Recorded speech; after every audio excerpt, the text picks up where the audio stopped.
চলো আমার হাতের মজাদার একটি মোমোর রেসিপি তোমাদের সাথে আজকে শেয়ার করি। আর ট্রাস্ট মি, মোমোটা কিন্তু অনেক অনেক জুসি এবং অনেক মজাদার হয়। তবে আমি যে প্রসেস দেখাচ্ছি তোমরা কিন্তু সেম প্রসেস ফলো করবে, তাহলেই কিন্তু আসল টেস্ট পাবে। শুরুতেই প্যানে আমি তেল দিয়ে নিয়েছি এবং এর ভিতরে কিমা করা চিকেনগুলো একটু ভেজে নিব। অনেকে যেটা করে সরাসরি কাঁচা মাংসটাই মোমোর ভিতরে ইউজ করে, তবে আমার ওটা একদমই ভালো লাগে না, তাই আমি এক্সট্রা ভাবে এটাকে রান্না করে নিই। যাই হোক, এটাকে একটু ফ্রাই করে এখন এর ভিতরে আমি দিয়ে দিচ্ছি পেঁয়াজ কুচি, কাঁচামরিচ কুচি, আর চেষ্টা করবে একটু বেশি করে পেঁয়াজ কুচি দেওয়ার জন্য। যাই হোক, এখন আমি এটাকে খুব ভালো করে নেড়ে চেড়ে নিচ্ছি এবং পেঁয়াজটা একটু সেদ্ধ হবে, আমি ততক্ষণ পর্যন্ত অপেক্ষা করব।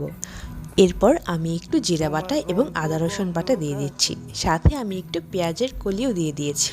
আপনারা চাইলে পেঁয়াজের কলিটা অ্যাভয়েড করতে পারেন। আর এইটা কিন্তু আমার মোমোর স্পেশাল একটা সস, আর এটার জন্য আমার মোমোটা খেতে এত পরিমাণ ভালো লাগে। এই সসের ভিতরে ছিল chilli sauce, soya sauce, tomato sauce, গোলমরিচ গুঁড়ো, লেবুর রস এবং ম্যাগি মশলা।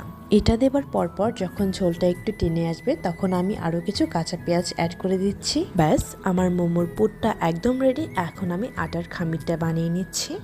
আর এই মুহূর্তে আমার হাতের দিকে কেউ তাকিয়েও না, আমার হাতের খুবই বাজে অবস্থা। আমি যেহেতু আটা মেখেছি তাই আমার হাতে সম্পূর্ণ আটা লেগে আছে।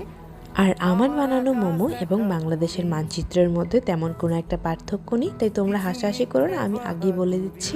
তবে আমার হাতের মোমো কিন্তু অনেকেই পছন্দ করে, অনেকেই অনেক অনেক প্রশংসা করেছে। আর এই যে তোমরা দেখতে পাচ্ছ ছোট ছোট লুচির মতন আমি এগুলো বেলে নিয়েছি এবং ভিতরে পর্যাপ্ত পরিমাণ পুর দিয়ে আমি বিভিন্ন শেপে এগুলো বানিয়ে নিয়েছি। আর আমি অ্যাকচুয়ালি মোমোর শেপটা সুন্দরভাবে আনতে পারি না, তার জন্য আমি যেমন তেমন ভাবে বানিয়ে নিয়েছি। যাই হোক, আমি আন্তরিকভাবে দুঃখিত। আমি মোমোর সাথে যে স্পেশাল সসটা বানাই সেটার রেসিপি আমি দেইনি, আমি ভিডিও করতে ভুলে গিয়েছি। আর এখন আমি মোমোটাকে সেদ্ধ হতে দিয়ে দিয়েছি।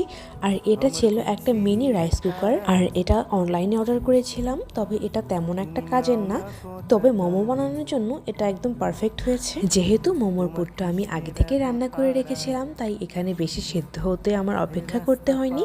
আমি 8 থেকে 10 মিনিটের মধ্যে মোমোগুলো নামিয়ে নিয়েছি। আর এই যে দেখতে পাচ্ছ আমার মোমো একদম রেডি। আর এর সাথে যে সসটা, এই সসটা কি পরিমাণ যে মজা, আর অনেকেই এই সসটার প্রশংসা করেছে, অনেক অনেক মজা হয়েছে বলেছে। আর এই সসটাকে তোমরা চিলি সস অথবা নাকা সস দুইটাই বলতে পারো, কারণ এটা অনেক অনেক স্পাইসি হয়ে থাকে। আর এই যে দেখতে পাচ্ছ আমি একদম খাওয়া দাওয়া শুরু করে দিয়েছি, আমার আর অপেক্ষা করতে একদমই ইচ্ছে করছে না। আর ট্রাস্ট মি, এটা অনেক অনেক মজা হয়েছে, অনেক ভালো লাগে এটা আমার কাছে। আমি সচরাচর কখনোই বাইরের মোমো খাই না, কারণ আমার কাছে ভালো লাগে না একদমই। আমি বাসায় যেটা রেডি করি আমার কাছে